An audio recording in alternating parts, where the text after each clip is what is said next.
Hello students, welcome to my YouTube channel The Quest Engineering Mathematics by Toor sir. This is Dr. RPS Toor और last time हम लोगों ने discuss किया था Fourier series and कुछ examples और उसी को कंटिन्यू करते हुए आज हम देखेंगे कि फोरियर सीरीज में जो इवन एंड ऑड फंक्शंस की जो फोरियर सीरीज हैं उनको हम लोग किस तरह से डिफाइन कर सकते हैं and how we can solve some of the examples or some of the questions relating to this topic, even and odd functions, or we can say that Fourier series for even and odd functions. See, in the last lecture I discussed the Fourier series as for the function fx in the interval c to c plus 2 pi. This is given by a naught by 2, summation of n is 1 to infinity an cos of nx plus n is 1 to infinity bn sin of nx.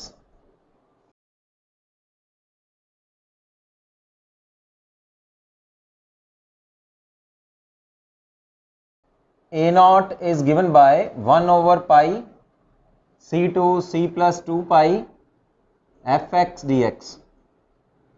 A n is given by 1 over pi c to c plus 2 pi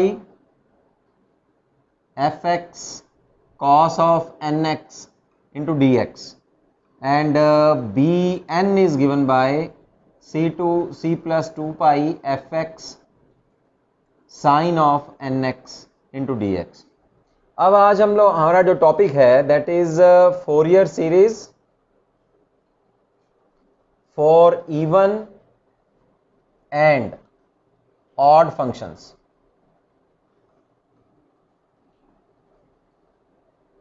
Even and odd functions.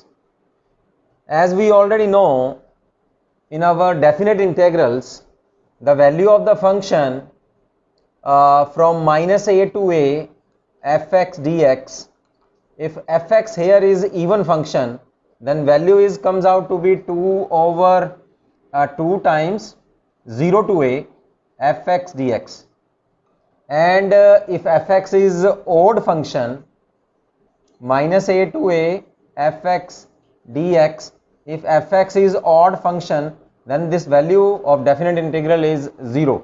So ये दो फार्मूले जो हैं अब अपने इस topic में हम लोग यूज करेंगे.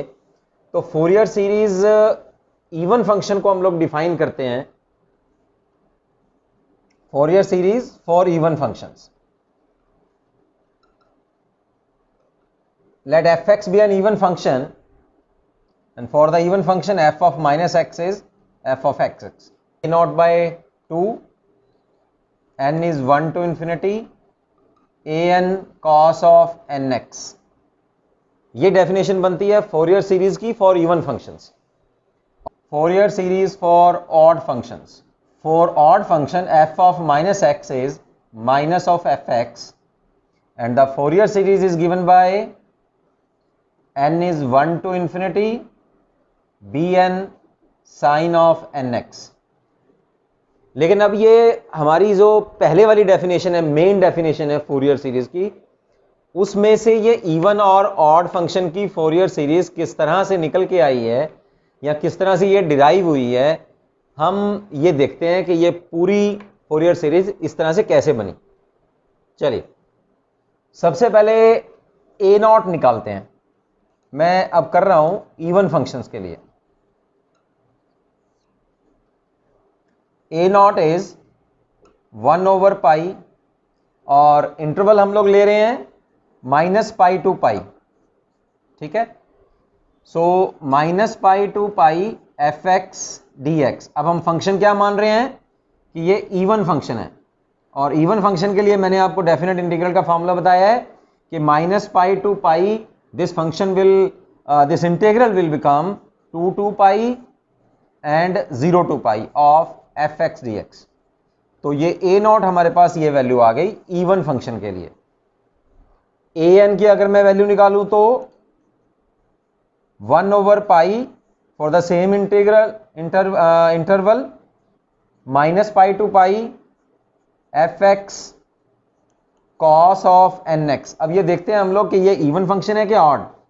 एफ एक्स को हम लोग इवन मान रहे हैं, cos of function, cos of any angle is again even, तो even function into even function, the total will become an even function, and for again for the even function we have to go over pi 0 to pi fx dx, and we have here cos of nx into dx. अब अगर मैं even function के लिए bn निकालूं तो क्या result आएगा, उससे आपको समझ में आएगी कि ये जो फोरियर सीरीज है वो इस तरह से क्यों है. 1 over pi minus pi to pi fx sine of nx into d x. अब देखिए fx को हम लोग इवन मान के चल रहे हैं और साइन फंक्शन ऑड फंक्शन होते हैं, तो even into odd, total function under this integral will come out to be odd function and the result will come out to be 0. तो ये इवन फंक्शन के लिए जो bn कांस्टेंट है वो नहीं होता, and similarly for odd function के लिए a0 और an नहीं होते, और only we have the constant as bn. देखिए कैसे, यहां अगर अब मान के चल रहे हैं हम लोग ऑड फंक्शन, तो हमारे पास फंक्शन fx जो है वो ऑड है. So now we are defining the Fourier series for the odd functions. So odd function के लिए अगर मैं a0 की वैल्यू निकालूं तो वो आएगी 1 over pi minus pi to pi fx dx. ठीक है, fx हम लोग ऑड फंक्शन मान रहे हैं, तो -2 प्लस जो लिमिट होती है उसके अंदर ऑड फंक्शन जो डेफिनेट इंटीग्रल है that comes out to be 0. अब अगर यहां an की वैल्यू भी निकालूं तो 1 over pi minus pi to pi fx cos of nx. देखिए ये ऑड माना है हमने fx, cos of nx is even, so odd into even that comes out to be total odd and the answer will comes out to be 0. Now see what happened to our bn. Minus pi to pi fx sin of nx dx. देखिए ये fx odd माना है, sin of nx जो है वो odd है, odd multiplied with the odd function comes out to be total function as even function under this integral from minus pi to pi, and its value will comes out to be 2 over pi minus pi to pi fx sin of nx into dx. So odd function में हमारे पास सिर्फ एक constant होता है जिसको हम लोगों ने फाइंड आउट करना होता है, that is bn. Even functions के लिए हमें सिर्फ इस पूरी फूरियर सीरीज में a0 और an को फाइंड आउट करना है, और उनकी वैल्यू जो आएगी अगर आप याद रख सकते हैं तो याद कर सकते हैं आप लोग. a0 will be equal to for the even function 2 by pi 0 to pi fx of dx, and value of an will comes out to be 2 over pi fx cos of nx dx from the limit 0 to pi, और bn जो है वो even function के लिए 0 होता है. Similarly if you are calculating for the odd functions, a0 or an will comes out to be 0, and the value of bn will, you can remember it as it is, bn is 2 over pi 0 to pi और fx sin of nx. ठीक है, तो ये हमारे पास even और odd functions की definitions हैं. इसके बाद हम लोग कुछ एग्जांपल्स लेते हैं जहां से आपको क्लियर हो पाए कि हम लोगों ने इवन और ऑड फंक्शंस के लिए क्या क्या चीज जो है वो कैलकुलेट करनी है. सो एक एग्जांपल लेते हैं इवन और ऑड फंक्शंस के लिए. तो मेरे पास एक एग्जांपल है, find the Fourier series for fx is equal to sine of x modulus of sine of x function in the interval -pi to pi. अब हम ये देखेंगे, देखिए साइन x को अगर हम अकेला लेते हैं, मॉडुलस के बगैर लेते हैं, तो ये तो ऑड फंक्शन होता है, लेकिन अब मॉडुलस आ गया है तो उसको चेक करते हैं हम सबसे पहले कि ये फंक्शन इवन फंक्शन है. माइनस ऑफ fx किया मैंने, sine of minus x, here we have modulus minus sine of x, and again it comes out to be sine x, this is equal to fx. तो sine of x modulus function जो है वो odd function नहीं, even function है. तो जैसे मैंने आपको बताया कि इवन फंक्शंस के लिए आपको a0 और an कैलकुलेट करना पड़ेगा with the help of these two फार्मूले। ठीक है, और अगर मैं ऑड फंक्शंस की बात करूं तो अगर आप अकेला विदाउट मॉड्स लेते हैं इसको, sine of x in the interval -π to π, तो ये अब ऑड फंक्शन माना जाएगा और you have to calculate only bn। इसमें अब a0 और an जो है वो 0 हो जाएंगे। तो ये तो मैंने आपको थोड़ा सा एग्जांपल लिया, आप इसको कैलकुलेट कीजिए, और अगर कहीं कोई प्रॉब्लम आ रही है आपको कैलकुलेशंस में या कहीं समझ में प्रॉब्लम आ रही है तो यू कैन कॉल मी और यू कैन ईमेल मी, मेरे डिस्क्रिप्शन में वो दिया हुआ है। अब हम लोग एक और एग्जांपल लेते हैं जिससे आपको समझ में आएगा कि इवन और ऑड फंक्शंस जो हैं अगर इकट्ठे आ जाएं तो उसको हम लोग कैसे सॉल्व करेंगे। तो मैंने अब यहां एक एग्जांपल ली है जिसमें fx की जो वैल्यू है that is equal to x plus x square, और हम लोग ये जानते हैं कि x जो है वो दैट इज ऑड फंक्शन और x स्क्वायर है दैट इज इवन फंक्शन।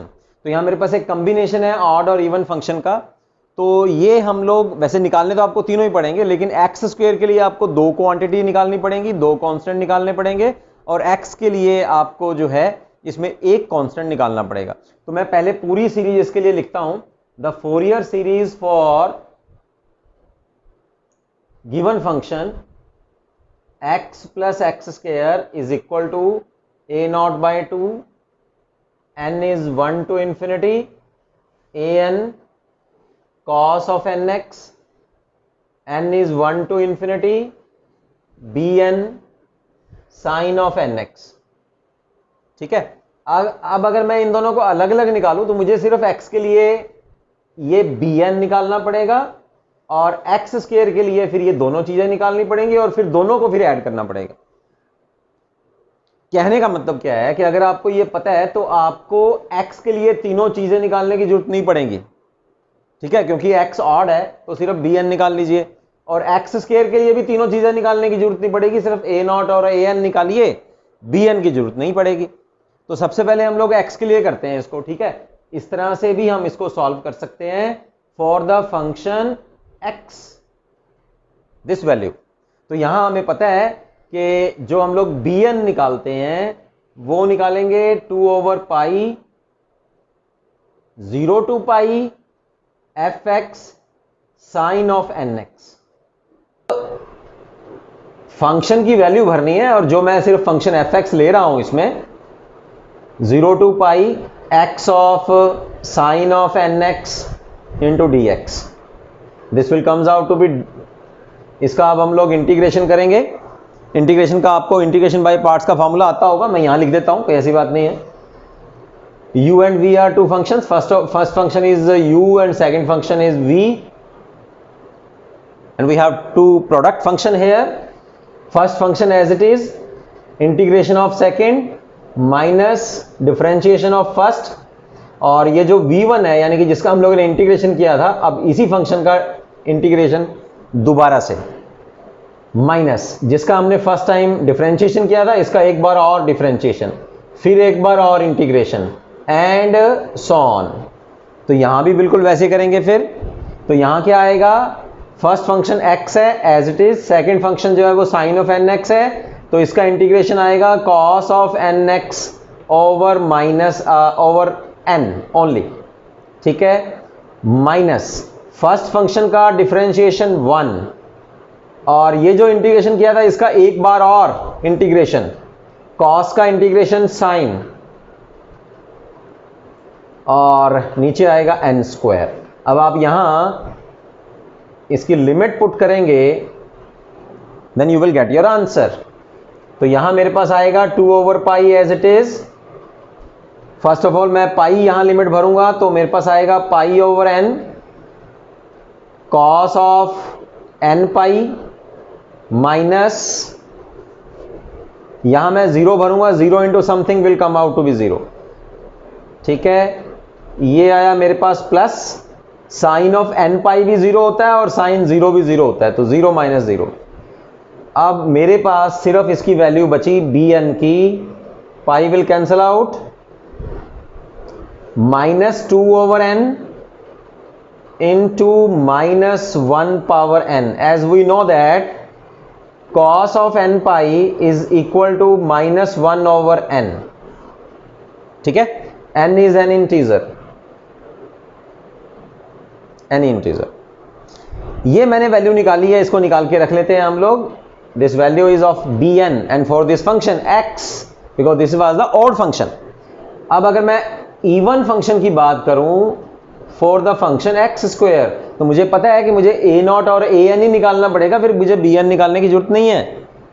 तो ए नॉट मैं कैसे निकालूंगा फिर? A naught is 2 over pi 0 to pi, the -pi to pi will become out to be 0 to pi, और यहां 2 लग जाएगा फार्मूले के अकॉर्डिंग, डेफिनेट इंटीग्रल का फॉर्मूला जो है। और मेरे पास आ जाएगा एक्स स्क्वायर डी एक्स। इसका अगर इंटीग्रेशन करेंगे x cube over 3 0 to pi 2 over pi pi cube over 3 and it will comes out to be 2 pi square over 3। ये मेरे पास वैल्यू आ गई ए नॉट की। बस अब मेरे पास रह गया बी ए एन निकालना। A n is 2 over pi 0 to pi f x, हम उसको एक्स स्क्वायर ले रहे हैं, और cos of n x d x. अब फिर इंटीग्रेशन बाय पार्ट्स करेंगे 2 over pi first function as it is, second का integration sine of n x over n minus first का डिफरेंशिएशन 2x, सेकेंड ये वाला जो फंक्शन था इसका फिर integration minus cos of n x over n square,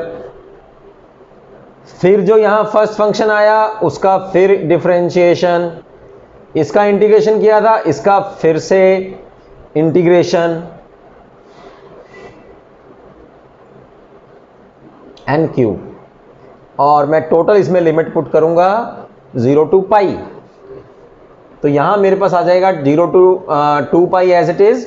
यहां जब मैं पाई भरूंगा साइन एन पाई 0, और 0 भरूंगा तो 0 माइनस 0, ये माइनस और माइनस प्लस, पाई भरता हूं तो मेरे पास आएगा 2 over n square cos of n pi, और 0 भरूंगा तो 0 आएगा, ये भी प्लस 2 ओवर एन क्यूब, और एन पाई 0 साइन 0 0 तो 0 माइनस 0। अब मेरे पास टोटल जो बचा वो आया 4 ओवर एन स्क्वायर पाई और -1 पावर n। तो मेरे पास ए एन की वैल्यू क्या आई? ये 4 ओवर एन पाई एन स्क्वायर पाई और -1 पावर n। तो तीनों कॉन्स्टेंट्स मैंने बड़ी आसानी से निकाल लिए हैं। जो टोटल फंक्शन है मेरे पास x प्लस एक्स स्क्वायर, उसके लिए मैंने उसको अलग अलग सेपरेट किया, और x के फंक्शन के लिए मैंने सिर्फ बी एन कॉन्स्टेंट निकाला, और एक्स स्क्वायर के लिए मैंने ए नॉट और ए एन निकाला। तो मेरे पास तीनों कॉन्स्टेंट्स की वैल्यू आ गई है, बड़ी इजीली आ गई है।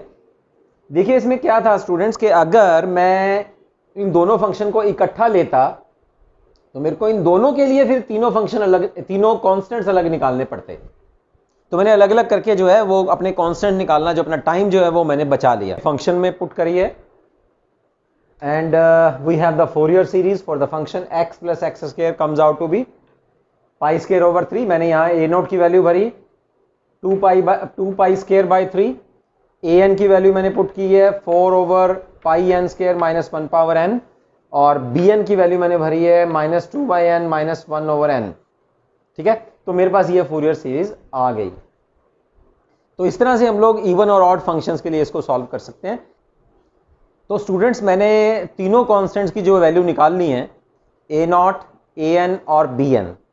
जो मेरे पास ए नॉट और ए एन मैंने निकाला, वो मैंने फंक्शन निकाला, उस फंक्शन के लिए निकाला that function is x square, और जो बी एन निकाला मैंने वो निकाला f x is equal to x function के लिए, और दोनों को फिर मैंने जोड़ दिया, और मेरे पास जो कंबाइंड फंक्शन आएगा after putting the values of a naught, a n and b n in this expression, you will have the Fourier series for the function x plus x square comes out to be the value of a naught, value of a n and value of b n। तो इस expression को हम लोग नाम देते हैं 1, and this is the Fourier series for this function। देखिए अगर हम इसको अलग अलग से निकालते, मतलब अगर मैं दोनों फंक्शन इकट्ठे ले लेता और a0 an और bn मैं इसके लिए भी निकालता, फिर मैं इसके लिए भी निकालता, है ना, तो मेरे पास थोड़ा टाइम बढ़ जाता, टाइम ज़्यादा लग जाता और तीनों जो कॉन्स्टेंट्स हैं वो मुझे बार बार निकालने पड़ते। तो मैंने तभी इनको अलग अलग कर दिया और अब फिर जोड़ दिया। तो ये फूरियर सीरीज मेरे पास कंप्लीट फंक्शन की आई है। अब ऐसे फंक्शंस में, ऐसे क्वेश्चंस में क्वेश्चन आगे भी वो पूछ लेते हैं कि भाई जो आपने फूरियर सीरीज निकाली है, अब उसकी हेल्प से आप एक और डेरिवेशन मुझे करके दिखाइए। वो डेरिवेशन मैं अब ले रहा हूं यहां एग्जांपल के तौर के ऊपर कि यहां वर्डिंग आएगी हैंस डिराइव और हैंस कैलकुलेट और हैंस प्रूव। तो वो ये पूछ रहा है आपको pi square by 6 is equal to 1 plus 1/2 square plus 1/3 square plus 1/4 square and so on. So we have to prove this expression with the help of our Fourier series expression which you had earlier calculated। तो यहां मैं क्या करूंगा कि इस function में equation number 1 में मैं पहले x is equal to pi put कर रहा हूं। तो जब मैं ये पुट कर रहा हूं तो ये एक्सप्रेशन जो है, ये सारा एक्सप्रेशन ये बन जाएगा pi plus pi square left hand side, right hand side is pi square bye 3 4 cos of n pi is -1 power n। तो -1 power n is -1 power n -1 power 2n और यहां मेरे पास आएगा 1/n स्क्वायर। फिर मैंने इसमें भरा sine n pi, that will come out to be 0। तो यहां साइन n पाई की वैल्यू 0 हो जाएगी। तो पाई प्लस पाई स्क्वायर के लिए मेरे पास ये एक्सप्रेशन बना। इसको मैंने निकाल के इक्वेशन नंबर 2 नाम दे दिया। अब हम चलते हैं, मैं पुट कर रहा हूं x की value -pi both sides in equation number 1। आपके पास सिर्फ सेम एक्सप्रेशन ही आएगा, लेफ्ट साइड में सिर्फ x की जगह जो मैं -पाई भर रहा हूं वही चेंज आएगा, right hand side will remain the same. आप पुट करके देखिएगा और अगर नहीं समझ में आता तो आप definitely you can have a query with me. Okay, इसको ना मैंने नाम दिया इक्वेशन नंबर 3। सेकंड और थर्ड को मैंने अब ऐड किया एंड ये पाई और -पाई will cancel out, you will have on the left hand side 2 pi square, on the right hand side you will get this। अब इसको हम जब मैं लेफ्ट हैंड साइड में ले जाके मैं सॉल्व कर रहा हूं तो मेरे पास ये एक्सप्रेशन आ जाएगा after putting the value of n from 1 to infinity। तो आज हमने देखा कि फूरियर सीरीज इवन और ऑड फंक्शंस के लिए क्या होती है, और वो जो हमने फर्स्ट एक्सरसाइज की थी, फर्स्ट जो हमने फूरियर सीरीज की होल डेफिनेशन की थी जिसमें हम लोगों को a0 an और bn तीनों कांस्टेंट जो हैं वो एक साथ निकालने होते हैं, वो उन फंक्शंस के लिए निकालने होते हैं जो फंक्शंस ना इवन होते हैं ना ऑड होते हैं। इवन के लिए फिर मैं दोबारा रिपीट करता हूं कि आपको सिर्फ 2 कांस्टेंट निकालने पड़ेंगे a0 और an, और ऑड फंक्शंस के लिए सिर्फ एक कांस्टेंट निकालना पड़ेगा bn। ठीक है, जो मैंने अभी एग्जांपल से आपको क्लियर किया। तो नेक्स्ट टॉपिक में बने रहिए आप साथ में। मैं डिस्कस करूंगा Fourier series for the arbitrary interval, यानी कि अभी जो इन 2-3 लेक्चर्स में मैंने बताया आपको कि फूरियर सीरीज जो है ऐसे इंटरवल के लिए जिसमें स्पेशली पाई एग्जिस्ट करता है। अब उन लिमिट्स के लिए हम लोग क्वेश्चंस को सॉल्व करेंगे और फूरियर सीरीज डिफाइन करेंगे जिसमें पाई एग्जिस्ट नहीं करता, and they are arbitrary constants और we can say that arbitrary interval. ठीक है, सी यू।